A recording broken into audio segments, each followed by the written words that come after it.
निर्देशक शंकर, जिन्हें हम एस शंकर के नाम से भी जानते हैं, भारतीय सिनेमा को नई ऊंचाइयों पर ले जाने के लिए खास पहचान रखते हैं।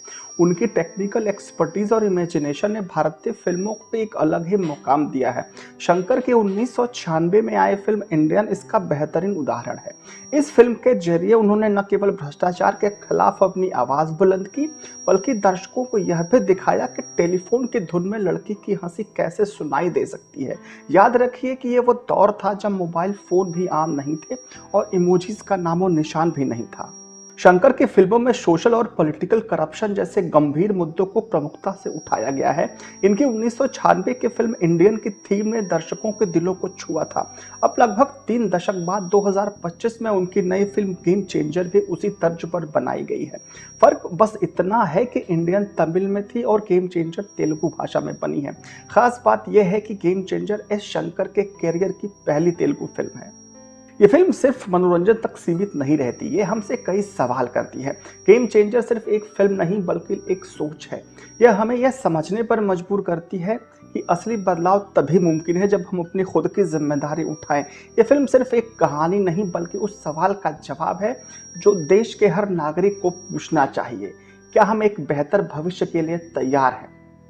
लेकिन गेम चेंजर का सबसे बड़ा सवाल यही है, क्या फिल्म अपनी कहानी से सिनेमा का सचमुच का गेम बदल पाती है या सिर्फ एक और पॉलिटिकल ड्रामा बनकर रह जाती है? आज के अपने इस वीडियो में हम रिव्यू करेंगे रामचरण की नई फिल्म गेम चेंजर की और जानेंगे कि शंकर के इस फिल्म में आखिर नया क्या है। फिल्म गेम चेंजर की कहानी भले ही साधारण लगती हो, लेकिन इसका मैसेज दमदार है। फिल्म दिखाती है कि अगर एक सरकारी अधिकारी ठान ले तो पूरा सिस्टम बदल सकता है, खासकर अगर वो आईएएस ऑफिसर हो। आपको यह जानकर हैरानी हो सकती है कि किसी भी जिले में सेना को बुलाने का अधिकार केवल जिलाधिकारी के पास होता है। जिलाधिकारी चाहे तो राज्य सरकार के किसी मौखिक आदेश को मानने से इनकार कर सकता है। उसका कर्तव्य संविधान के प्रति होता है, ना कि किसी सरकार के। यही शपथ हर आईएएस अधिकारी लेता है और यही ताकत इस फिल्म की कहानी का आधार है।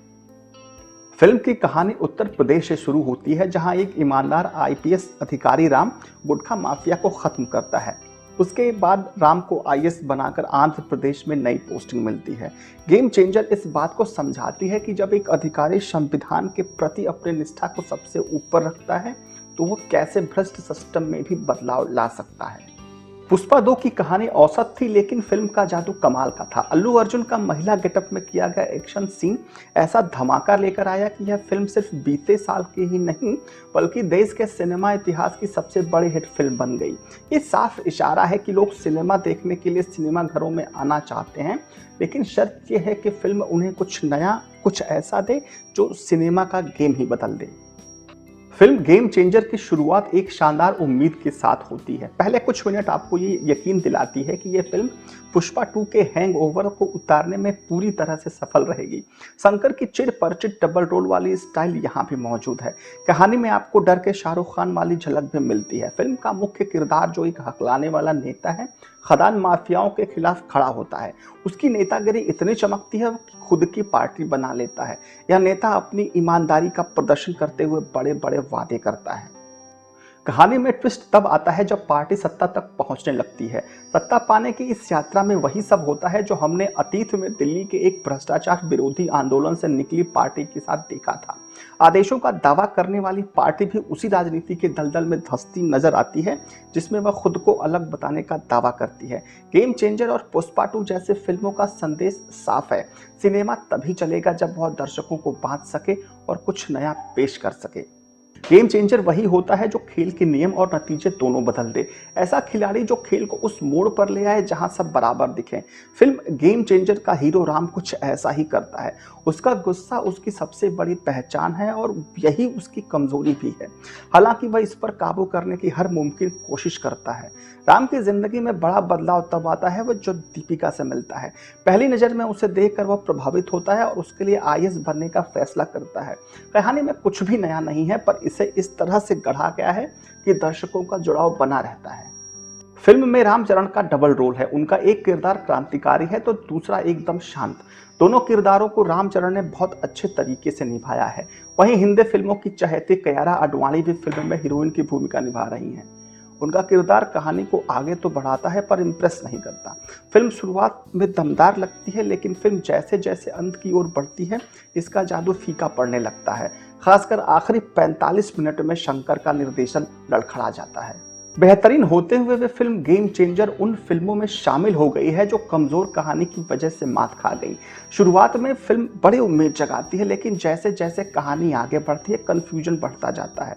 फिल्म की दूसरी हीरोइन अंजलि ने एक सीन में मन्नत पूरी करने के लिए अंगारों पर चलने का प्रदर्शन किया है। इसे देखकर आपको पुष्पा 2 में अल्लू अर्जुन का धमाकेदार सीन याद आता है, लेकिन दोनों के असर में जमीन आसमान का फर्क है। जहां अल्लू अर्जुन का सीन दर्शकों को रोमांचित कर देता है, अंजलि के सीन से दर्शक कनेक्ट नहीं कर पाते।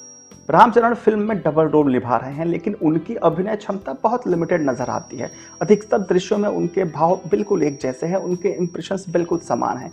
जहां ज्यादा इमोशन दिखाने की जरूरत होती है वहां भी वो चश्मा पहनकर उस कमी को छिपाने की कोशिश करते दिखते हैं।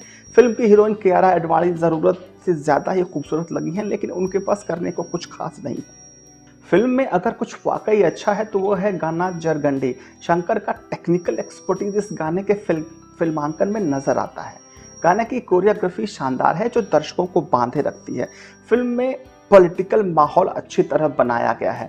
इसमें अनिवार्य वोटिंग का मुद्दा भी सही तरीके से उठाया गया है, लेकिन इस कहानी का सबसे बड़ा झोल ये है कि आंध्र प्रदेश के एक आईएएस अधिकारी को यूपी में गुंडों की मदद से इलेक्शन को कंट्रोल करते हुए दिखाया गया है। यह प्लॉट इतना अजीब और फिल्मी लगता है कि पूरी फिल्म का प्रभाव खत्म कर देता है। शंकर ने एक बार फिर भ्रष्टाचार के खिलाफ थीम पर एक बड़े स्केल की फिल्म बनाई है। भव्य सेट, शानदार तकनीकी प्रदर्शन और दमदार एक्टिंग जैसी उम्मीदें उन्होंने जरूर पूरी की हैं, लेकिन अफसोस की बात यह है कि फिल्म गेम चेंजर की कहानी में कुछ भी नया देखने को नहीं मिलता। गेम चेंजर एक एवरेज फिल्म है जिसे आप टाइम पास के लिए ही देख सकते हैं, लेकिन कहानी का कंफ्यूजन और कमजोर प्लॉट इसे एक यादगार फिल्म बनाने से रोक देते हैं। अगर शंकर ने इस कहानी को बेहतर तरीके से गढ़ा होता तो शायद यह फिल्म वाकई में गेम चेंजर होती। नमस्कार।